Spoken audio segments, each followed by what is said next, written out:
Саламатсыздарбы? Бүгүнкү сабагыбыздын темасы компьютердин үнүн настройка кылуу боюнча болмокчу. Кээ бир учурда компьютерибиздин звугу чыкпай калышы мүмкүн, башкача айтканда үнү чыкпай калышы мүмкүн. Ошо үнү чыкпай калганда кантип настройка кылуу керек? Биз экрандын оң тарабына төмөн жакка барсак, бул жерде динамиктин сүрөтү бар. Ушул динамиктин жанында ак X белги пайда болуп калышы мүмкүн. Демек, мындай болгон учурда биздин динамигибиз без звук болуп калган. Бул жерде мисалы бассак, динамик 100% деп үндүн проценти 100%ды көрсөтүшү мүмкүн. Бирок биз ар кандай медиа файлдарды койгонубузда алардын звугу чыкпайт. Мындай болуп калган учурда кантип звукту чыгаруу керек? Сол тарабына барсак, динамиктин сүрөтү бар. Ошол динамиктин сүрөтүнүн алдында X белги бар. Ошону басып койсок, кайра динамик иштеп калат. Ушундай белги болуп турганда, демек динамик иштеп атат. Мындай болгондо иштебей калат. Экинчи варианты кантип настройка кылуу керек? Мындай болгон учурда оң баскычты басабыз. Открыть параметры звука дегенди басабыз. Басканыбызда параметрдин үндүн параметрлери чыгат. Бул жерде мына общая громкость 100% деп көрсөтүп турат. Бул жерде ушундай болуп X белги турушу мүмкүн. Ушул жерден үндү чыгаруу үчүн бул жерде ушул звуктун микшерин ары бери жылдырып койсок, кайра жанып иштеп калат. Бул экинчи варианты. Ал эми кээ бир учурда компьютердин үнү чыкпай атса, ушул динамикке муштун көрсөткүчүн алып барып туруп, оң жак баскычын бассак меню чыгат. Открыть параметр звука деген басканыбызда звуктун параметрлери чыгат. Бул жерде звук дегенди тандайбыз. Звук дегенди тандаганыбызда бул жактан ушундай үндүн параметрлери бар. Бул жерде биринчиде динамик, бул жерде свойство устройства дегенди басабыз. Свойство устройства дегенди басканыбызда бул жерде отключить дегенге галочка коюлуп калышы мүмкүн. Галочка отключить дегенге галочка коюлуп калса, бул жерде динамиктин сүрөтүнүн алдында кызыл X белги пайда болуп калат. Мындай болуп калган учурда ушул жерде галочканы алып коюш керек. Галочканы алып койгондо бул жер жанып калат. Азыр дагы башкача кылып көрөлү. Бул жерден открыть микшер громкость деп туруп, кээ бир учурда ушундай болуп калышы мүмкүн. Мына бул жерде жанагындай болуп үнү чыкпай нөлгө түшүп калышы мүмкүн. Ушундай кылып көтөрүп койсок болот. Экинчи варианты, бул жерден оң баскычты басып туруп, открыть микшер громкость деген бассак, микшер чыгат. Бул жерден микшерди көтөрүп койсок болот. Мына кайра компьютердин үнү чыгып калат.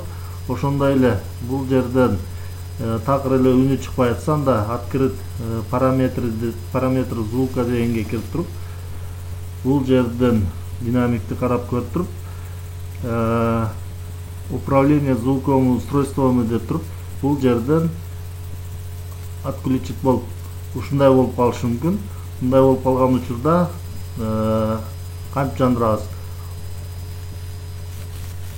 Оң жак баскычын басабыз. Муштун ушул динамика алып келип туруп, басканыбызда параметр звука чыгат. Бул жерден управление звуковыми устройствами дегенди басабыз. Басканыбызда ушундай меню чыгат. Бул жерден динамик дегенди тандайбыз. Бул жерден включить дегенди басып койсок, биздин динамик кайра иштеп калат. Айрым учурда такыр эле компьютердин үнү чыкпай калышы мүмкүн. Андай болгон учурда компьютердин ошол үнү боюнча драйвериде кандайдыр бир маселе болушу мүмкүн. Андай болгон учурда биз компьютердин диспетчер задачка киришибиз керек. Ал үчүн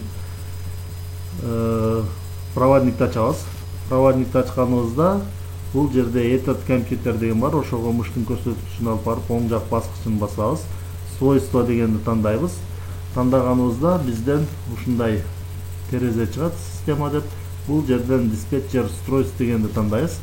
Диспетчер устройств дегенди тандаганда компьютердин бардык түзүлүштөрү чыгат. Ушундай болуп, бул жерден биз аудио входы и аудио выходы дегенди карап көрүшүбүз керек. Ал үчүн ушунун сол тарабындагы стрелканы бассак, динамик жана микрофонду көрсөтөт. Бул жерден динамикти тандайбыз. Динамикке мыштын көрсөткүчүн алып барып туруп, эки жолу тез бассак, свойство динамик деген терезе чыгат. Бул жерде эгерде динамик иштеп аткан болсо, төмөн жакта состояние устройство работает нормально деп чыгат. Эгерде устройствода кандайдыр бир маселе болсо, бул жерде кызыл крест болушу мүмкүн, же сары үч бурчтук менен эскертүү белгиси болушу мүмкүн. Ушундай болуп калган учурда ошол жерге мыштын көрсөткүчүн алып барып эки жолу тез басканыбызда ушундай свойство динамик деген терезе чыгат. Бул жерден драйвер деген тандайбыз. Андан кийин бул жерде обновить драйвер деген бар. Ошону басып, үндүн драйверini обновить этип коюш керек, жаңылап коюш керек. Ал үчүн компьютерге интернет туташтырылган болуш керек. Ушуну басканыбызда бизден ушундай терезе чыгат. Бул жерден автоматический поиск обновленных драйверов дегенди басабыз. Басканыбызда драйверди автоматтык түрдө издеп табат. Же болбосо экинчи варианты, ушул жерге алып барып туруп, мыштын көрсөткүчүн, мыштын оң жак баскычын басабыз. Басканыбызда контексттик меню чыгат. Бул жерден обновить драйвер дегенди басабыз. Басканыбызда ушундай чыгат. Бул жерден автоматический поиск обновленных драйверов дегенди тандайбыз.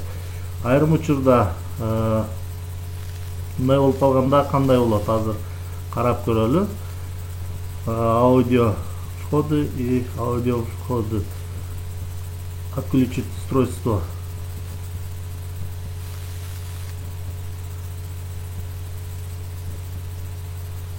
Ушундай болуп калышы мүмкүн. Кээ бир учурда, айрым учурда бул жерде азыр карасак, динамикте кара төмөн карап турган стрелка пайда болуп турат. Демек, мындай болгон учурда биздин ушул жерде устройство отключен болуп калган. Кайра включать этиш үчүн, жандыруу үчүн ушул жерге мыштын көрсөткүчүн алып барып, оң жак баскычын басабыз. Басканыбызда контексттик меню чыгат. Бул жерден включить устройство дегенди басып коебуз. Включить устройство дегенди басканыбызда ушундай болуп динамик кайра жанып иштеп калат. Ушундай кылып үндү настройка кылып алсак болот.